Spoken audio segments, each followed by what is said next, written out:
En otros estudios vemos que realmente son los porcentajes de aparición de fracturas en este tipo de pacientes es muy variable, desde algunos en los que en las AMES tipo 2 se encuentran un porcentaje discreto de fracturas, hasta otros estudios en los que han encontrado realmente pues un porcentaje importante, tanto en los de AME tipo 2 como en las AME tipo 3. Y como digo, en el último, que sería un estudio en el cual se estudiaban fundamentalmente trabajos no solamente de enfermedades con AME, sino de enfermedades con Duchenne, de niños con Duchenne juntos, pues ven que el porcentaje de fracturas es alrededor del 15%. ¿Cómo debe ser el tratamiento de las fracturas? Pues fundamentalmente se aconseja que sea un tratamiento conservador. Solamente en los pacientes que caminan, que tienen capacidad todavía de marcha, se puede plantear el tratamiento quirúrgico. Por supuesto, la inmovilización tiene que ser la mínima exigida para que la fractura se consolide, y después de la fractura sí que es necesario un tratamiento más cercano, más dirigido por parte del fisioterapeuta, para tratar de movilizar precozmente y tratar de recuperar lo que se haya podido perder en cuanto a transferencias y la marcha, si fuera posible.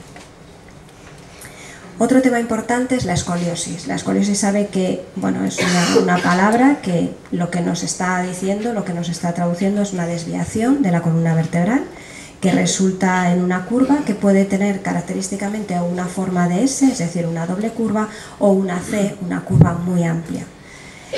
Las consecuencias, es decir, cuando aparece la escoliosis, ¿qué es lo que produce? ¿Qué es lo que vemos que puede producir en los niños con enfermedades neuromusculares? Pues fundamentalmente la escoliosis es importante porque puede interferir en la sedestación o en la marcha, porque puede también dificultar el sostén cefálico. Con el tiempo esas escoliosis van avanzando y puede llegar a producir un deterioro de la función pulmonar. También, es decir, como nos ha comentado antes la doctora Arroyo, tampoco sabemos si es antes el huevo o la gallina, es decir, si la escoliosis produce esa alteración de la pelvis y favorece la luxación de la cadera, o si es al contrario. Todavía no podemos asegurar qué es lo que aparece, porque además generalmente aparecen ambas cosas, como ha dicho, en un tiempo muy corto, con lo cual probablemente nos perdamos un poco cuál es el inicio de una y otra, podemos llegar a perderlo. ¿Por qué se desarrolla la escoliosis en la AME? Pues realmente porque existe, como hemos dicho, una pérdida de fuerza. Esa pérdida de fuerza puede no ser absolutamente simétrica, porque además hay una hipotonía, y todo eso contribuye al desarrollo de la enfermedad.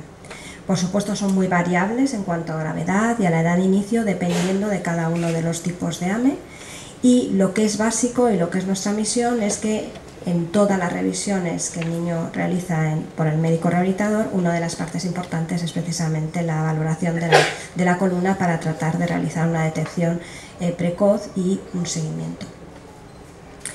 Por supuesto, como digo, en las formas depende mucho del tipo de AME. La escoliosis va a aparecer con más frecuencia en un tipo o en otro. En las formas 2 es prácticamente constante, y en las formas más graves también dentro de las tipo 3. Se desarrolla más en los niños en los que no son ambulantes, es decir, cuando se pierde la deambulación es cuando aparecen con más frecuencia las escoliosis, y depende un poco de los grupos. Incluso se ve que en la tipo 2 podríamos decir que prácticamente un porcentaje muy elevado, que llegaría hasta el 100%, sería esperable el que desarrollaran una escoliosis, y además lo hacen de una forma muy precoz. Son curvas muy amplias. Dentro de esos dos tipos de curvas que he dicho, de la tipo S, es decir, de doble curva, o de tipo C, una curva única, en ellos generalmente son curvas amplias que suelen ser flexibles durante un tiempo, pero que progresan muy rápidamente. Y se asocian, como digo, cuando ya son curvas muy importantes, pueden dar lugar a problemas, a trastornos respiratorios. Esto es un poco digamos, el inicio de una escoliosis. Como vemos, una pequeña curva que se empieza a desarrollar, una curva dorsal derecha que empieza a aparecer. Aquí, curiosamente, como vemos, ya hay una luxación de cadera y como consecuencia también una oblicuidad pélvica, y la progresión en un par de años pues aparece ya hasta llegar a esta situación. Tenemos también un artículo muy reciente de este mismo año en el que se hace un estudio bastante importante, un estudio de 126 pacientes, la mayoría con tipo AME de tipo 2, y vemos que bueno, en estos autores lo que encontraban era realmente que en el tipo 2 se observaba prácticamente siempre una escoliosis que se acompañaba de una oblicuidad pélvica, incluso en los niños más pequeños, en el grupo de niños de 0 a 4 años.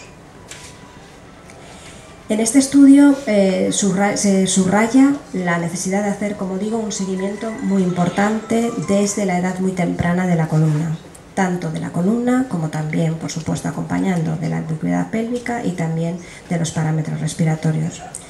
Las radiografías ellos lo aconsejan cuando se detecta la escoliosis y para monitorizar el tratamiento, pero no de forma continua realizar radiología, digamos, continuamente, cada pocos meses, sino simplemente el seguimiento tiene que ser clínico y dependiendo de la evolución de la curva, pues entonces deberíamos de hacer radiología para decidir qué tratamiento.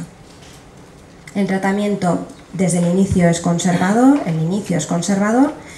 por supuesto en edad muy temprana los asientos, los corsés, luego nos va a hablar la doctora Febrer.